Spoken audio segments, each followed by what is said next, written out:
Hey guys, welcome to my channel. I'm Maria, and in today's video we are going to watch why is the Russian president wooing India. So give it a thumbs up and let's go.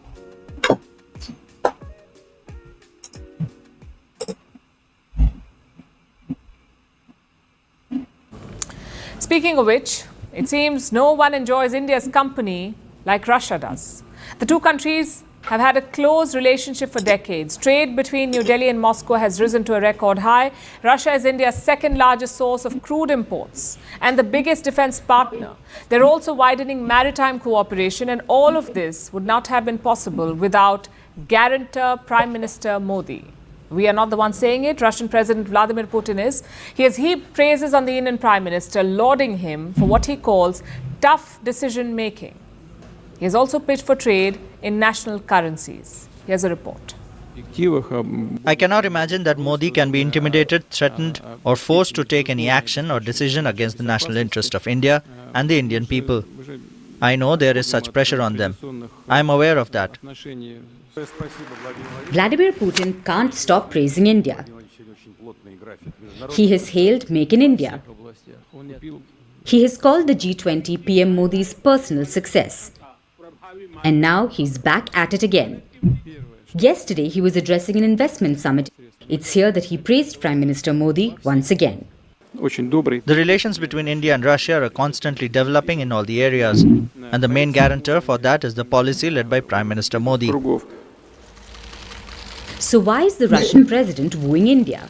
One reason is the historical ties. The second is the current political atmosphere. It is so famous on the reels.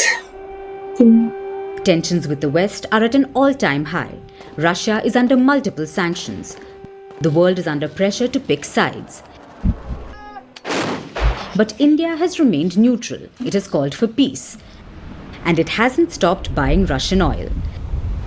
The West put a lot of... This is very important for our country, and not many countries want to have any deals with us, but India still buys Russian oil.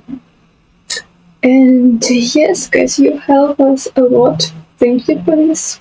Pressure, but India refused to bow. India is mostly getting preferences due to discounts on Russian energy resources, and that is the right thing to do. To be honest, I would do the same in their spot. India and Russia are old partners. The two countries have a long history of military cooperation.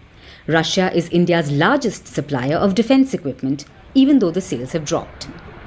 In the past decade, Russian arms sales to India dropped by 65%. In 2022, it was worth $1.3 billion. So while sales may have fallen, it's still a big number.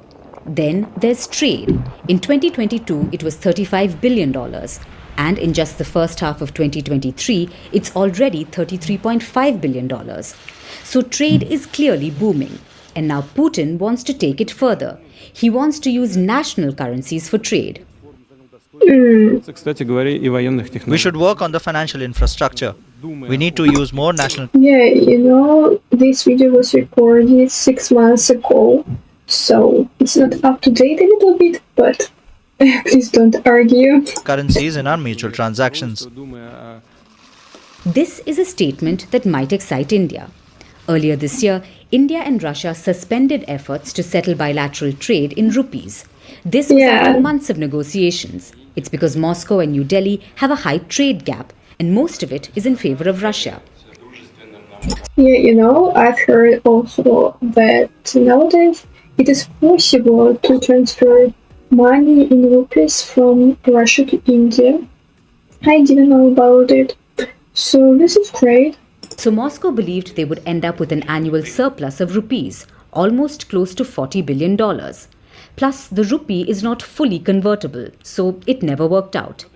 Now that Putin has mentioned it again, maybe it isn't the end of the road for the rupee-ruble trade. Yes, but I know it's possible. People transfer money nowadays, and it's rather popular. I didn't try by myself, but it is possible. So this is the end.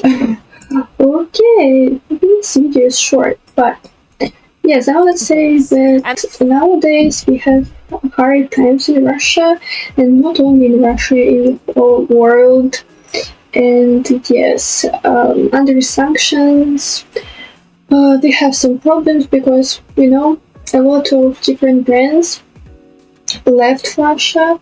A lot of different, like medicine or just cosmetics.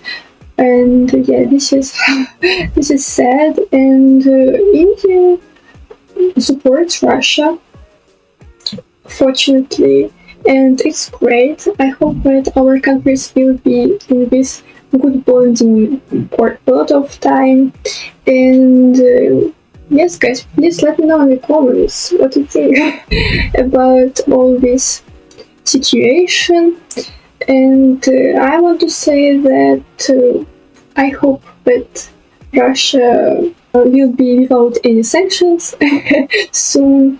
And yes, I hope that our situation will be changed soon. So guys, if you liked this video, you can give me a thumbs up and subscribe to my channel. And I will be always glad to see my team. So now see you soon. Bye bye.